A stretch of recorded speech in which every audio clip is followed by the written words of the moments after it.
पण टी व्हीवर कधी कधी दिवस अधिवेशनाच्या काळात टी व्हीवर बसून असतात ते की आपला आमदार दिसतो का नाही, आपला दिसतो का नाही, ही भावना त्यांची असते. आणि अधिवेशनाच्या कालावधीमध्ये मुंबईला यायचं आणि अधिवेशन कशा पद्धतीने चालतं पाहायचं.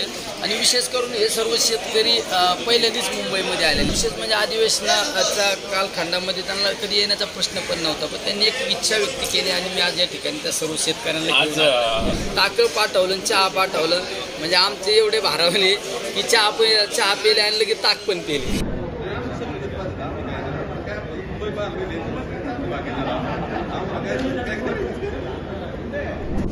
नगर जिल्ह्यातले पारनेरचे शेतकरी आज विधानसभा बघायला आले. विधानसभेचं कामकाज कसं चालतं, आपला आमदार विधानसभेत कशा पद्धतीने काम करतो हे पाहण्यासाठी आज ते निलेश लंके, आमदार निलेश लंके यांच्यासोबत आले होते. निलेश लंके आपल्यासोबत आहे, आपण त्यांच्याशी चर्चा करणार आहोत. काय आज सगळ्यांना घेऊन येण्याचं कारण काय? घेऊन येण्याचं कारण एकच की माझ्या मतदारसंघामध्ये वेगवेगळा एका सर्वसामान्य कुटुंबातील माझ्यासारख्या एका तरुणाला या सर्व शेतकऱ्यांनी स्वतःच्या पॉकेट मनीतून स्वतःच्या खर्च करून मला त्या ठिकाणी आमदार केलं. आणि त्यांची नेहमी भावना होती की अरे आपल्या घरातलं पोरगं आपण आमदार केले, मुंबईमध्ये जातं आहे, काय करतं आहे, कशा पद्धतीने अधिवेशन चालतं ते कधी बऱ्याच वेळा टी व्हीवर पाहतात.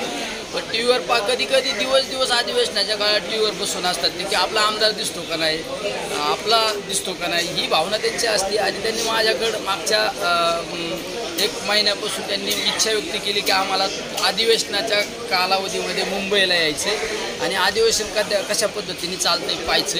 आणि विशेष करून हे सर्व शेतकरी पहिल्यांदाच मुंबईमध्ये आलेले. आमच्या ग्रामीण भागात एक म्हण होती की आलेल्या जीवनात एकदा तरी मुंबई केली पाहिजेत. म्हणजे यांना मुंबईला तर आलेच नव्हते आणि विशेष म्हणजे अधिवेशनाच्या कालखंडामध्ये त्यांना कधी येण्याचा प्रश्न पण नव्हता, पण त्यांनी एक इच्छा व्यक्त केली आणि मी आज या ठिकाणी त्या सर्व शेतकऱ्यांना आज अधिवेशनात आले.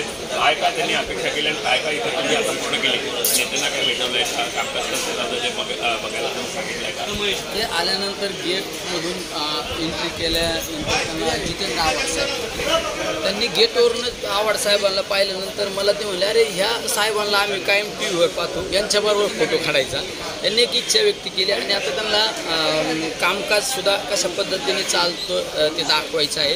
आणि त्यांनी दुसरी इच्छा व्यक्त केली की आम्हाला अजितदादा साहेबांबरोबर फोटो काढायचा, कारण दादांबद्दल पवारसाहेबांबद्दल एक वेगळी अटॅचमेंट असणार आमचा तालुका आहे आणि शेतकऱ्यांना विशेष करून त्या परिवाराबद्दल वेगळं प्रेम आहे. त्यामुळं दादांना भेटण्याची इच्छा व्यक्त केली. आता कॅन्टीनला घेऊन गेलो मी त्यांना. कॅन्टीनला घेऊन गेल्यानंतर त्यांना आनंद वाटला, इतके भारावून गेले.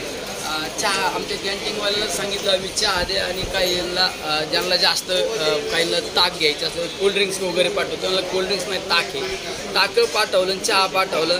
म्हणजे आमचे एवढे भारावले की चहा पेले आणि लगेच ताक पण पेले. पण ते असं म्हणत नाही की चला आम्ही तिकडे उन्हातानात सगळं काम करतो.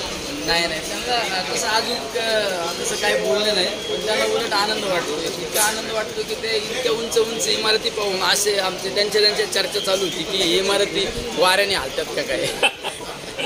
आता काय आता अधिवेशनाचं जे कामकाज चालतं त्यांना पास काढले त्यांना घेऊन द्यायचे, गॅलरीत बसून त्यांना दाखवायचं. सगळ्या शेतकऱ्यांना त्यांनी जीवाची मुंबई एक दिवस का ना, पण सगळ्यात महत्त्वाचं म्हणजे ज्या ठिकाणावर राज्याचा सगळा कारभार चालतो असं मंत्रालय आणि विधिमंडळ दाखवण्यासाठी खास त्यांना इथे निलेश लंके जे आहेत ते घेऊन आलेले आहेत. आणि नक्कीच त्या सर्व शेतकऱ्यांच्या चेहऱ्यावर त्याचा आनंद आपल्याला दिसला.